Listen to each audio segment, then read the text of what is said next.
Third phase. Welcome back to Third Phase of Moon. My name is Blake Cousins, and in this episode, we're going to release an amazing video sent to us by Open Minds TV at the UFO International Conference. Now let's take a look at this video right now.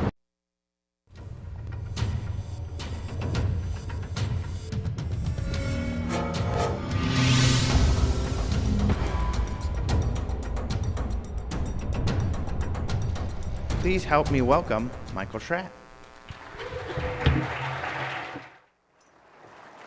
Thanks a lot. Thanks a lot. Okay. Good morning, everyone.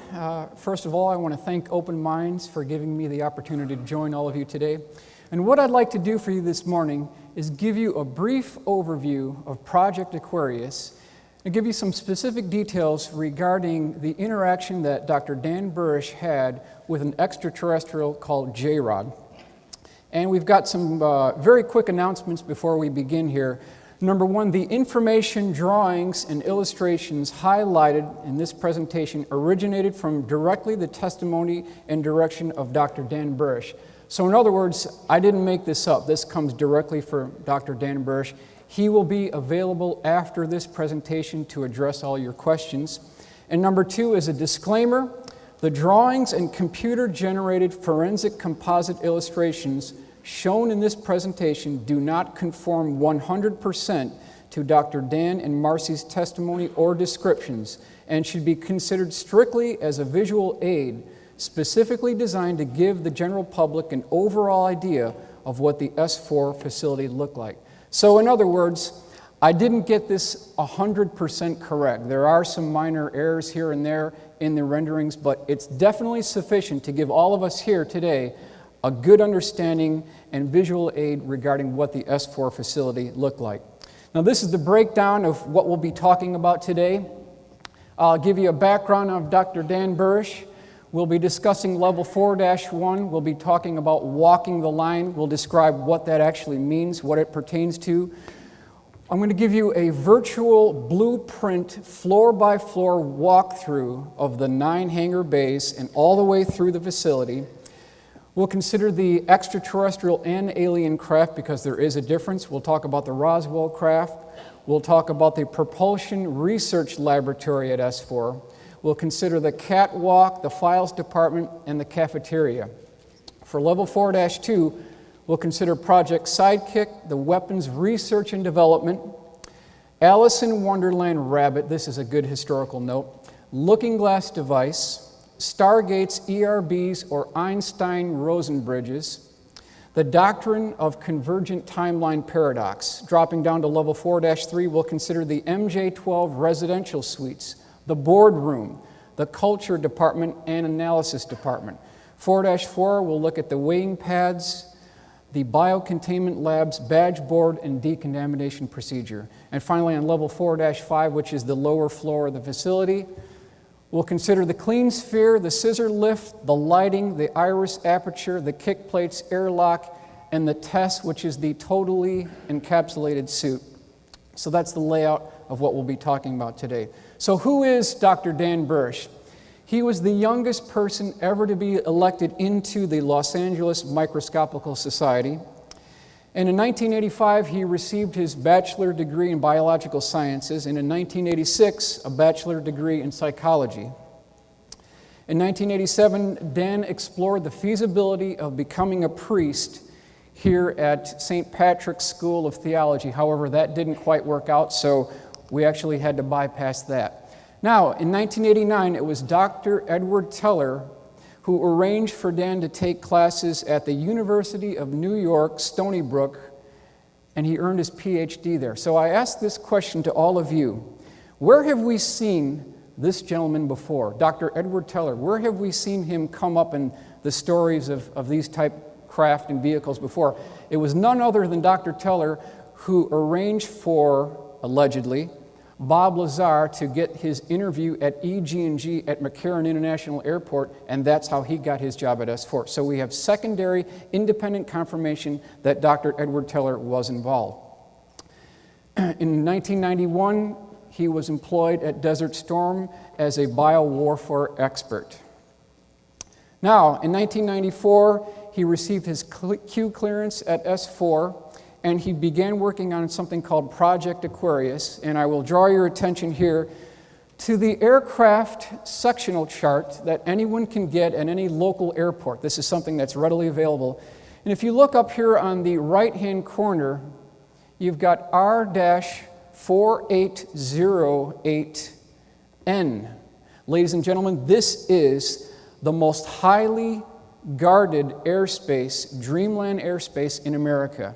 This is the borderline here. You'll notice Groom Lake is right up here, so we can see it does exist. Approximately 12 miles south of Groom Lake, there's something called Papoose Lake or Area S4.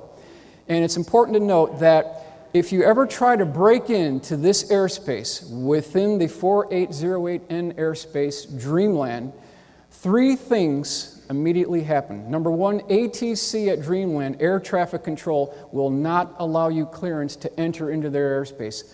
Number two, they will immediately, if you do not egress the area, they will immediately scramble an F-16 who will perform a particular maneuver where they'll fly perpendicular to your flight path at about 100 feet away from your aircraft, and then when you fly into his jet wash, it will either depart from controlled flight or you might end up wrecking one of your wings or tearing one of your wings off. So that's the second thing. And the third and final thing is you'll receive a final warning to exit the area, and if nothing happens, they will lock on with a Sidewinder missile and they will neutralize the target. So the bottom line is don't try to break into Dreamland airspace. Okay, so at S4, again, he received his clearance, and he worked under the direction of the Naval Research Laboratory and the Defense Intelligence Agency. So these are the two outfits that are running the program at Area S4.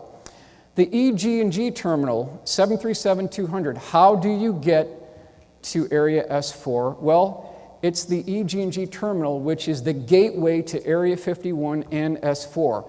As you're flying on this airliner here, just before the hairpin turn into the landing approach on Groom Lake runway, which is a 27,000-foot runway, it's the largest runway in the world, there's an ATC clearance called Pyramid. That is the clearance to land at Groom Lake.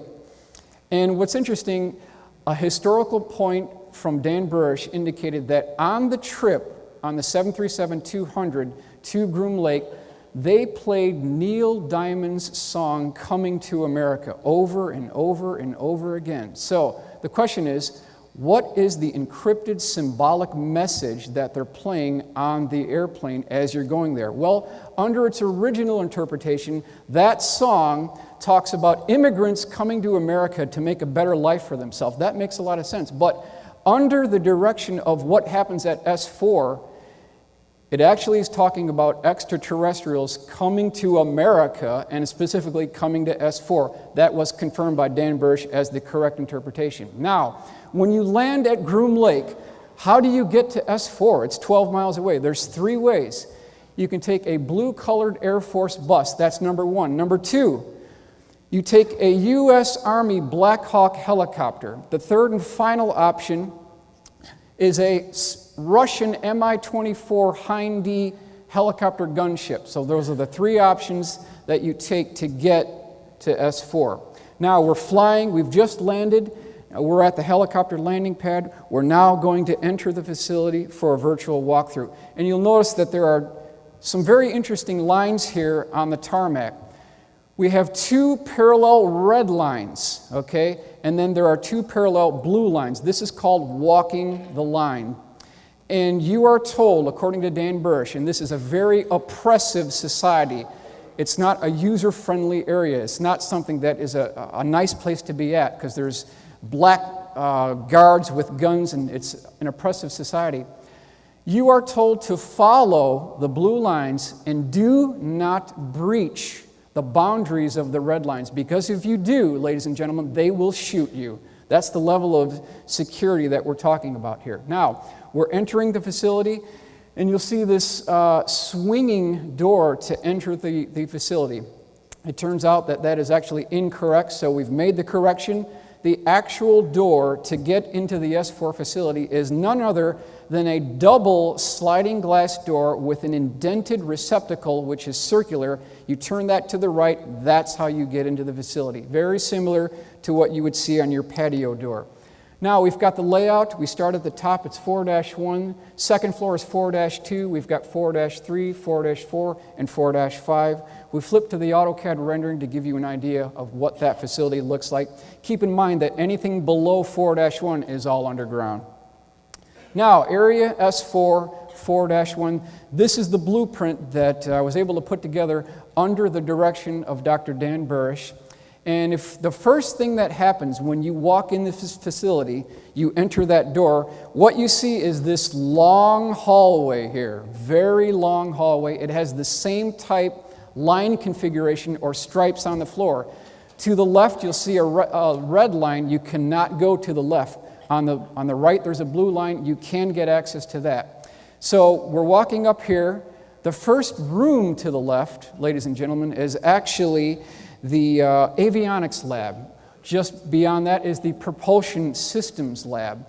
Over here we have a files department, and we have something called the briefing room. This is a very important room, the briefing room. Why? Because there's something called King Tut's, or training update tapes, and they have something called blue 3-ring DTIC binders, which is Defense Technical and Information Center binders. So I just submit, we've all heard this thing about Carl Sagan stating that extraordinary claims require extraordinary evidence. Well, here's where the evidence is.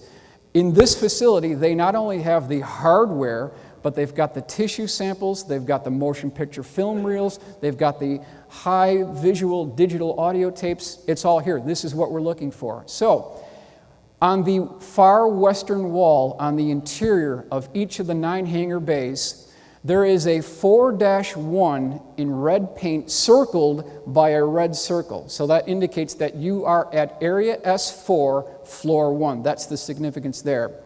The first hangar bay, which is right here, this is hangar bay number 1, was none other than Bob Lazar's sport model, or a P-45 sport model. Hangar bay number 2, we believe to be the exact same vehicle, or possibly an ARV, alien reproduction vehicle. Hangar bay 3, ladies and gentlemen, was the Roswell craft, which was covered by a tarp, so Dan didn't get to see the entire configuration, but it was the Roswell craft. Next we have, in the next hangar, which is number 4, is the P-52 Orion craft. The next hangar bay 5 was empty. Hangar bay 6 contained a man-made F-22 conversion, or sort of a dog and pony show of what was in hangar bay 3. So it was a man-made version of the Roswell craft. Up here we have, it's believed to be the 1953 crash retrieval in Kingman, Arizona. That was what was in the next hangar, which is 7. Hangar bay 8 contained a black isosceles triangle that was nicknamed the licorice drop. Hangar bay 9, ladies and gentlemen, was empty. So that's the layout here. Up on the left-hand corner, I've got a very crude gymnasium lighting. That's the important thing to remember. When you're in this facility, it's not impeccable lighting on the first floor, so that's why we have that. Moving over to the right, we have the biohazard suppression area. We have the overflow files department, and then we have the communication area, and then you'll look over to the bottom right here is the meals ready to eat, or the cafeteria, and you'll notice here that the different colors indicate the compartmentalization of the people who work on different programs at Area S4. So if you work on Project Sidekick, or if you work on Project Galileo, you sit in the red area. If you work on weapons research, you sit in the black area. As we mentioned, orange area is Project Looking Glass. So what they're doing is they're quarantining the employees and engineers who work on the different programs so that these things remain secret. Okay, so this is a far look down of the main hallway. As soon as you walk in, you see that red stripe and the blue stripe on the right-hand side. We've got the avionics lab and the propulsion system labs on the immediate left-hand side. Now, right to the left, there is an I Want to Believe poster, confirmed by Dr. Dan Burisch. Over to the right, there is a a nurse there and a weighing pad. So all this talk about trying to smuggle things out of S4 so that we can prove all this is real, well, it's next to impossible. Why? Because they weigh you in the nude when you get there, and they weigh you in the nude when you get out. And if there's a discrepancy within ounces, it's over. So you've got to be very careful here. Now, 4-1, looking down through the catwalk to the left-hand side. This is the first hangar bay, is the 52-foot diameter Bob Lazar sport model. So we're looking down through the catwalk. Over here we have Hangar Bay 2, which again is believed to be the same craft or an alien reproduction vehicle. Hangar Bay 3 is the P-24 Roswell craft. You'll notice the 4-1, we're at Area S4, Level 1. Now, this is interesting. I did not make this statement, but Dr. Dan Burisch and even the late geologist Dr. Phil Schneider indicated that the F-22 Raptor, the exterior configuration of the F-22 Raptor was originating from the original Roswell craft. That's a very bombshell statement to make. But if you take away the vertical stabilizers on the F-22 Raptor and then you remove the air intakes and then you do something what Dan Burisch told me, is if you drew a spline curve and connected all of the major points or intersecting areas on the Raptor, what you'd end up with, ladies and gentlemen, is the Roswell craft. So this comes directly from Dan Burisch. Is there any way to prove this? Well, take a look at the historical legacy on the origin point of stealth technology, and we'll start up here. There is a defining feature that goes through all these configurations. You've got the FB-22 up here. We've got a Russian stealth configuration here. Down here to the left, we've got a Northrop configuration. Just to the right of that, we've got the Testers Model Corporation, Rockford, Illinois, the F-19 configuration by Lockheed, and then we've got the configuration from the movie Stealth, which was released in 2005. All these configurations contain the same design model. In fact, they contain the same wing root to fuselage joint, which is completely integrated and smooth contoured, identical to the B-2 stealth bomber to reduce the radar cross signature. That is the defining design feature on these stealth technologies, the same thing you'll see in the Roswell craft. Hangar Bay 4 was a P-52 Orion craft. This is the original configuration. This is the cleaned up configuration on the bottom side by Dr. Dan Burisch. Hangar Bays 5 and Bays 9 were empty. And you'll notice, too, that there are these interesting tracks here, and these were used to pull the craft out of the hangar bays so that they could be test flown on the tarmac immediately from the entrance of the facility. Hangar Bay 6 was the man-made reproduction of the P-24 Roswell craft. That was in Hangar Bay 6. Hangar Bay 7, again, that Dan believed, but could be completely confirmed, that this was the 1953 Kingman UFO crash retrieval vehicle, was covered by a tarp. Hangar Bay 8 contained a black isosceles triangle. They called it the licorice drop, according to Dan Burisch. And I will mention that everything from Hangar Bay 1 to Hangar Bay 7 were all extraterrestrial vehicles. Hangar Bay 8 was the only alien vehicle, because there's a difference between extraterrestrials and aliens. And according to Dr. Dan Burisch, the exterior configuration, or what it looked like when you saw this craft, it looked like a black liquid mercury that you could fall into. It was a very unique surface texture on this particular craft. So, we've got Bob Lazar stating that S4 exists. That's what he said back in 1988, 1989. We've got Dr. Dan Burisch coming forward stating that S4 exists. We also have Bill Uhouse, who worked on the flight simulators at S4 and at Los Alamos National Lab. So we've got 3 independent people confirming the same thing. You'll see the cutaway AutoCAD drawing originating from Bill Uhouse, indicating that there was a flight simulator, a flying saucer flight simulator that was attached to a gimbal mount, and you could rotate this thing almost up to 90 degrees. There was a diagnostic cable attached to the vehicle when it was static, But when it was energized, the diagnostic cable gets released, and then you could quote-unquote fly the vehicle at that time. So, the P-45 craft was the sport model, measured 52 feet in diameter. It was 16 feet high. It had a smooth, polished aluminum exterior configuration. And then I want to take you inside here, show you some of the interior components. It had 3 different levels. We've got the lower bay, we've got the mid-deck, and the upper deck. So that's what we've got right there. Now let's zoom inside. We'll take a look at what it looks like inside. On the bottom section of the vehicle, there were 3 gravity amplifiers. Right above that, we have the mid-deck, which contained 3 gravity amplifier heads, 3 seats that all sat in the same direction, which were too small for human test pilots to fit into. Then we've got a gravity amplifier system here. We've got a antimatter reactor and a waveguide that goes all the way up through the mid-deck and what we believe to be the avionics or navigation department right here, and these are not windows. So that's the layout of the sport model according to Mr. Bob Lazar. Now, spend 15 seconds on the propulsion system of this vehicle. Element 115 is machined into triangles at Los Alamos, transported to S4.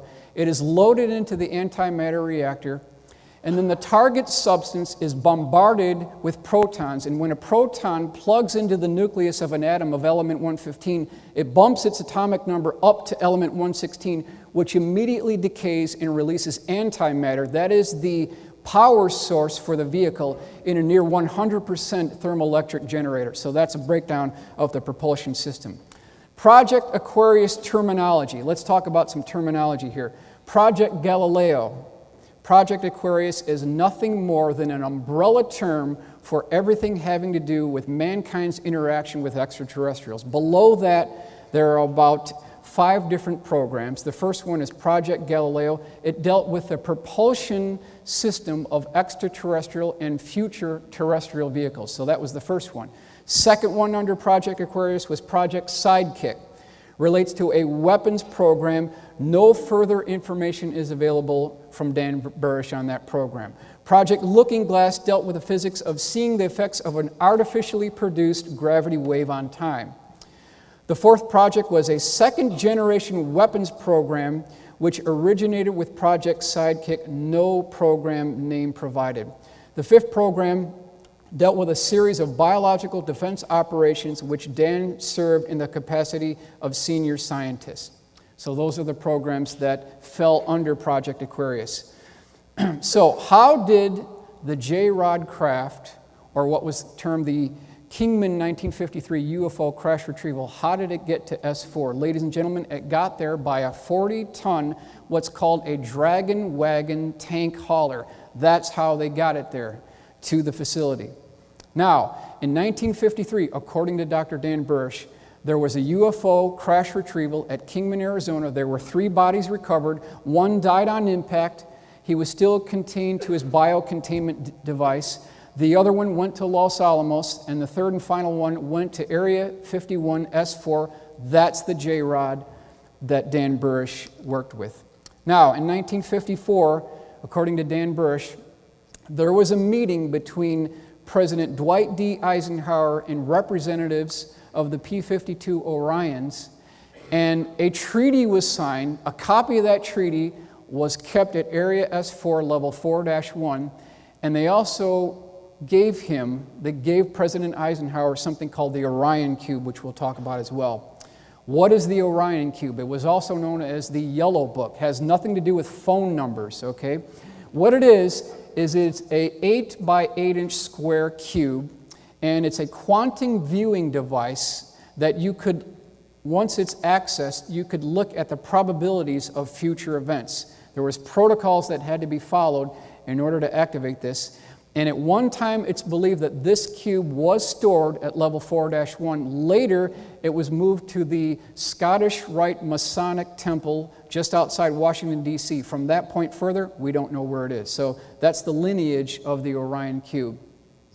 Now, interesting to note that there are 3 events that took place in 1947. Is there a coincidence? I don't think there is. We've got the Roswell crash on July 2nd, 1947. Then we've got the formation of the CIA in 1947 and the formation of the Independent Air Force also in 1947. 3 events happening at the same time. In 1952, it was the National Security Agency who, according to the CIA, had improper intelligence, so partial majestic control of Project Aquarius was handed over to the, quote, new boys on the block because they came after the Central Intelligence Agency. So there was this animosity that continues today between the Central Intelligence Agency and the National Security Agency. Now, moving down to 4-2, we've got the SolidWorks rendering and also the AutoCAD rendering of 4-2. Moving into the facility, the first thing you'll see when you look and walk into level 4-2 is a 3-foot tall statue of an Alice in Wonderland rabbit. There's a symbolic message that they're giving you here. There's a primary looking glass device, and then on either side of that primary looking glass device, ladies and gentlemen, there are 2 secondary ERBs or Einstein-Rosen bridges. Up on the left, I've got a graphic of what we have termed the galactic positioning codes, because when you access a Stargate at the S4 facility, you don't need to have a galactic positioning code on your arm or flip book because all that data is inside the control room. But when you go outside S4, you do need to get this positioning code data so that you know where you're going. Here we've got the jump pads at 4-2. And then down here, we've got the Project Sidekick storage facility. There's also one just below that. To the right, we've got weapons research and development. I've got a blown-up view of the looking glass device here. We're going to consider something called the doctrine of convergent timeline paradox. And then we're also going to consider how did the U.S. government get the technology to access naturally occurring stargates throughout the world. It has to do with the Sumerian cylinder seals that were recovered in Baghdad years ago. Now, this is a SolidWorks rendering of the looking glass device. You'll notice that there's this toroid or donut ring-shaped device. And inside this, we have multiple permanent electromagnets. And this is consistent with 6 electromagnetic fields that form above this device. There is a up and down actuating rotating cylinder, so it's a height adjustable rotating cylinder which is attached to a 3-axis gimbal system. That's the general layout of the looking glass device. Now, what does this thing do? Well, it can actually warp the fabric of space-time both forwards and back, and you can actually see the probabilities of future events. That's the primary function. However, there's a secret to the looking glass device, which Dan Burisch has told us. What you can do is you can flip this device up at 45-degree angle, and if you tune it to a slightly different frequency, it can be used as a stargate. So it actually has a dual purpose. You've got these spires or guide rings just above the looking glass device. These are used to guide the electromagnetic field over the looking glass device. It's something that you can hit with your hand. Now, per Dan's comments, there was a 3-foot tall statue of an Alice in Wonderland rabbit. He had a maroon vest, he had golden fringes, and he had black buttons. He was holding a clock, and this is symbolic that you're going down the rabbit hole into a world that's beyond belief, and that's exactly what happens in the looking glass area. So it was a symbolic encrypted message. Now, when we talk about time travel and we talk about the doctrine of convergent timeline paradox, in my assessment, there is no better illustration of this concept than the movie Back to the Future 2. And they talk about this in that movie. So just to illustrate this, for example, on the bottom here, we've got something called the flow of time, representative of the bottom arrow or timeline 1. That's the timeline we're on. So we're moving down this timeline and everything is fine, everything is great, and then somebody decides to flip on one of these looking glass devices, and this is called the looking glass point of observation. That's right here. Now, we have someone that is looking into the future of probable events. At that point, at that exact point in time, We are no longer, ladies and gentlemen, on timeline 1, but we are now on timeline 2, and theoretically we have affected our future timeline 1. So that's how this works. Now, in this movie, a DeLorean is used to go from the year 1985 to the year 2015, and a character by the name of Biff Tannen, he eventually comes into possession of something called the Gray's Sports Almanac, 1950 to 2005. He picks this up from an 80s memorabilia store. He goes back to the year 1985, and it's a cakewalk. He knows all the results, all the sports scores, to the horse racing, to NFL, to hockey. He turns out to be a billionaire. It's just incredible. But in the process of doing that, he completely destroys himself, everyone he's with, and everything, all the surroundings. So you can see of the catastrophic consequences of looking into the future. It has a very serious consequence. And that's borne out by what we see here with the Mayan calendar. Some believe, ladies and gentlemen, that on December 21st of 2012, it's the end of the world. However, some take a more positive approach and indicate that this is a new dawning of an age of enlightenment. And this is, if we flip over to the prophecy rock by the Hopis here, they have a similar motif. They talk about the evolution of mankind's consciousness on this bottom straight line, and then something happens. An event takes place where we go off into chaos, and that's what you see with this squiggly line. So again, it's very destructive in some cases to try to predict future events. It can have catastrophic consequences. Here you see the rendering, 3D Max Studio rendering of the looking glass device. We've got the transport pads in this location. Everything that took place in this facility was recorded on digital videotape. So they have the evidence. There's no question about it. You can see the electromagnetic fields forming above the looking glass device. There was a stand clear yellow and black stripe that followed the circumference of the looking glass device. Now again, this is Dan Burisch's rendering. We talked about the looking glass configuration. It's the general configuration on the upper left-hand corner.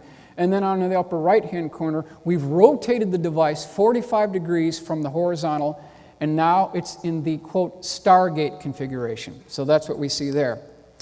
The flip book, this was something that engineers wore on their arms, and it was kind of a GPS code book, because you have to know where you are and where you're going when you operate or access one of these Stargates. Now, some of you may have seen the movie Stargate. The actual Stargate looks nothing like what you see in the movies. The only thing that is consistent is this metal catwalk that gets you into the actual Stargate. That's the only similarity in the entire operation. Level S4, Level 3, we're moving on to Level 3. This is the SolidWorks rendering. Below, we have the AutoCAD rendering. Now, there are at least 3 primary areas to 4-3. You'll notice that there are 3 distinct segments here. Each has 4 residential suites. Ladies and gentlemen, this is the Majestic 12 residential suites. That's where they stay when they get to S4. It consists of a very simple 1-bedroom apartment with a sunken living area. There's a tile walkway to enter the facility. There's a single TV. There's 1 single bathroom. So that's the S4 Majestic 12 residential suite. You'll also know that we've got the culture department, we've got the analysis department just to the right and below the culture department. Up here on the right, we've got the call-outs, the leader call-outs. We've got slider trays, we've got pressure incubators. And when I was going through this, it really dawned on me that there's a lot of attention to detail here, and it was my assessment that this was coming from a man who had practical application experience in working in this environment. I mean, it just seemed to me that you couldn't make this up. There was a lot of detail here. It really seemed that this was someone who could speak from experience that was actually working in the facility. Now, level 4-4, that's where we're moving on to now. A number of primary areas here. We have the badge board. This is a blow-up of the badge board on 4-4. We've got a meeting room or a board room in that facility. There are multiple biocontainment labs in level 4-4, and we'll zoom in and blow up that area right here. These are the decontamination areas, and Dan Burisch's desk at S4, level 4-4, was right in this facility right here. So again, the level of attention to detail to me was just astounding. Really seemed like someone who was actually working there. Now, some of you may have seen this before. This is Dan Burisch's security badge at S4. We've got MAJ here, that's short for Majestic. That was the program that was operated under Truman in 1947. And then we've got these diagonally striped blue and darker blue running along the upper left-hand corner. This is the same configuration that Bob Lazar talked about as well. So again, we've got secondary independent confirmation that there was a security badge that actually looked like that. His badge number was H6196MAJ. Level 4-5, very important floor. This is the clean sphere floor. And you'll notice that there is an iris. This iris can move out for the clean sphere floor. You've got these orange cables going across the clean sphere, and they are to suspend the, quote, beehive lights. There was a boardroom on the right side, one boardroom on the left side, and then we've got the actuation of the actual clean sphere floor. So what does this thing actually look like? Before you get into the clean sphere, there's multiple protocols that have to be followed. This is the entire layout of the protocols. The 4-5 gantry vehicle and overview of clean sphere entry protocol. So you've got the totally encapsulated suit that you have to contend with.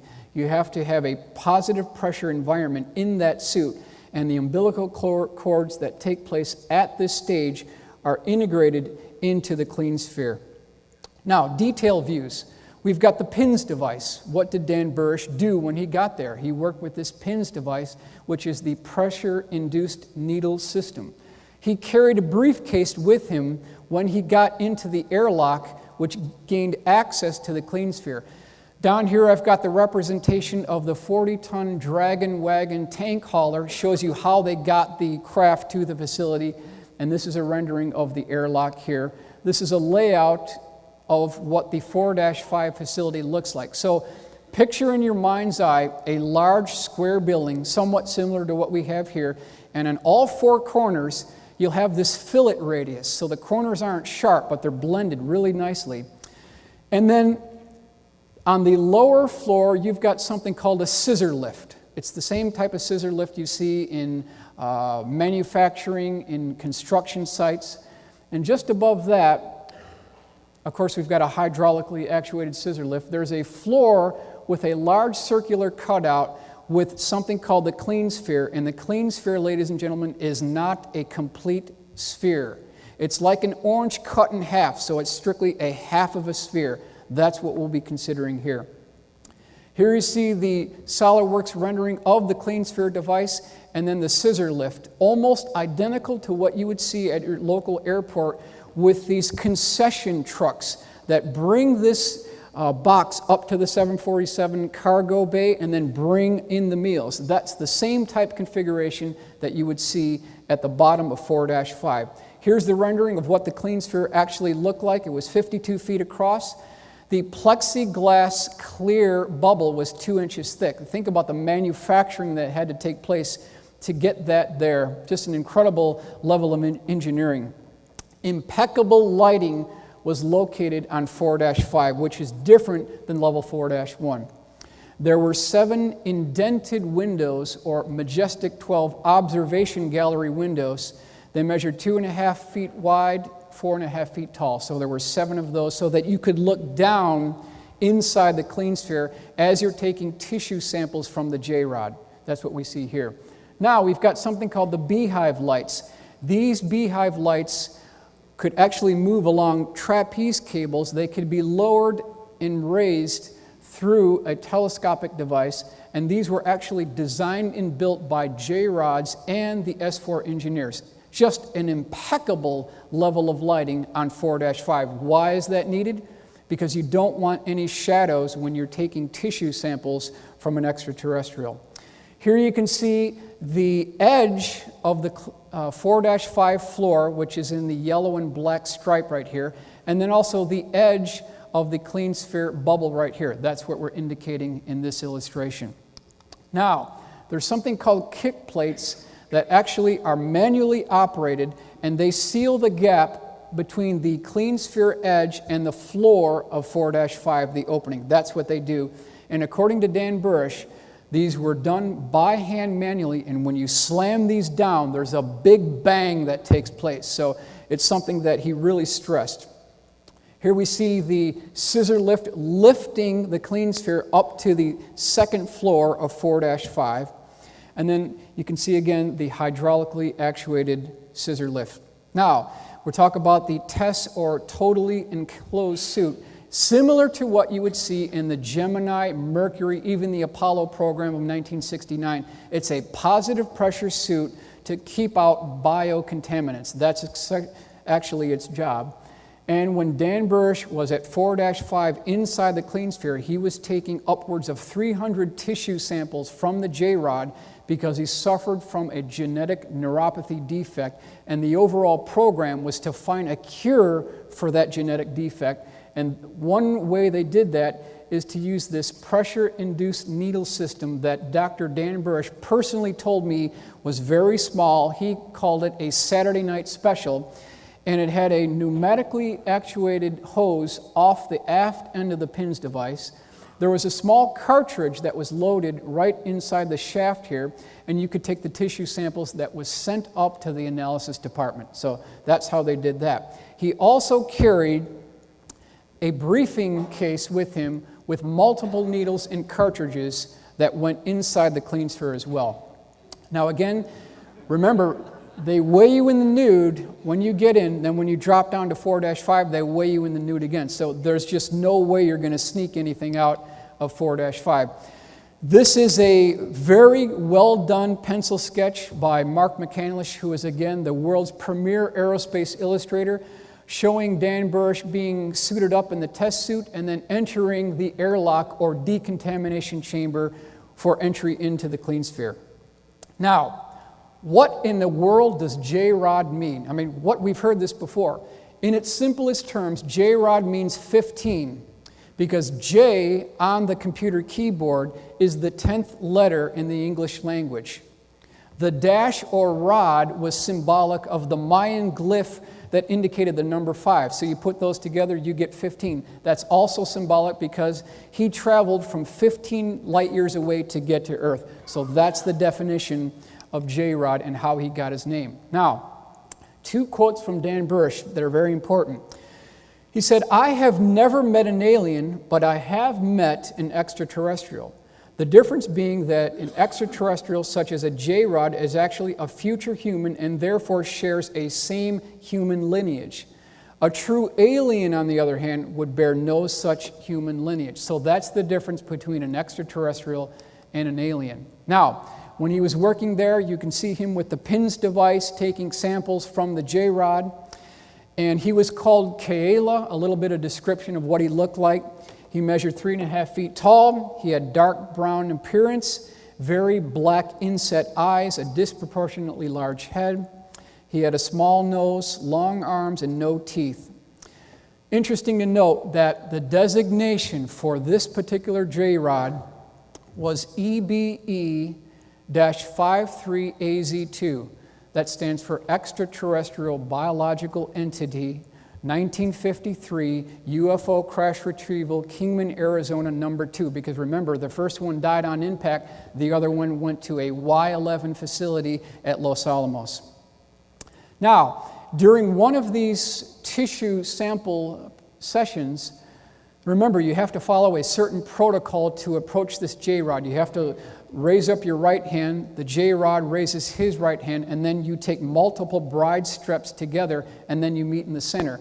During one occasion within the clean sphere, the J-rod, who was known as Kaela, he broke the protocol, rushed Dan, and they had developed a friendship at this time. So this had never happened before, and he wasn't under attack, but Dan Burisch was startled about what took place. He stepped back and accidentally caught his boot of the total encapsulated suit on the grid structure of the bottom of floor of 4-5, and he tripped over backwards on his oxygen oxygen tank, and the J-Rod proceeded to infuse into him a tremendous amount of material having to do with future events. So it's incredible what took place inside the clean sphere. This is an illustration by Mark McCandless showing the decontamination process within the airlock for entry into the 4-5 facility. Now, again, how did they get this technology to access these naturally occurring stargates?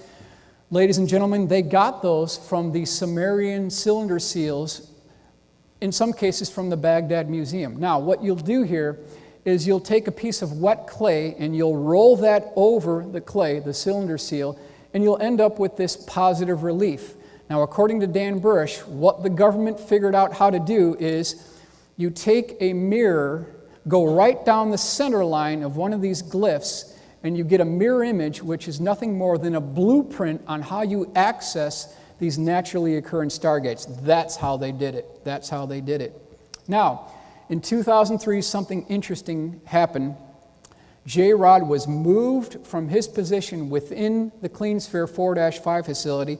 He was flown to Abydos Temple, which is down the Nile River. Perhaps some of you have been there, actually.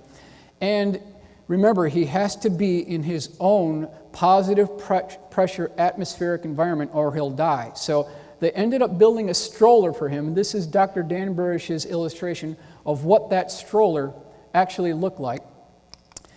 And recall, too, that they were friends at the time. So Dan Burisch was sad that J-Rod could not go home to his family and be with his family. He had a compassion for him. So in this act of compassion, during the accessing by the government of one of these naturally occurring stargates at Abydos Temple, Dan Burisch thrust forward that stroller and pushed Kayla into this stargate, sending him home. However, Dan and the stroller device were kicked out. He got into a lot of trouble for this, but it was an act of compassion on Dr. Dan Burisch.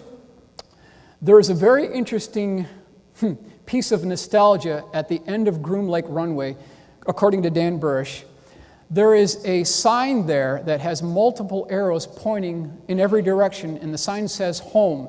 And this is a symbolic message that what takes place at S4, perhaps Groom Lake, home is underground, it's in outer space, it's north, it's east, it's west, home is everywhere. There's a symbolic encrypted message being employed in this symbol here. So, ladies and gentlemen, I think it's really important that we honor the courage that Dan Burisch had to come forward and give us this information regarding the specific details of the S4 facility and providing all of us a potential for a very bright future which is on the nearby horizon, and I want to thank you for your attention.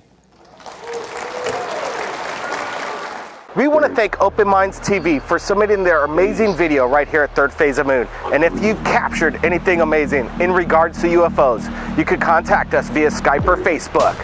My name's Blake Cousins, and we'll see you again next time.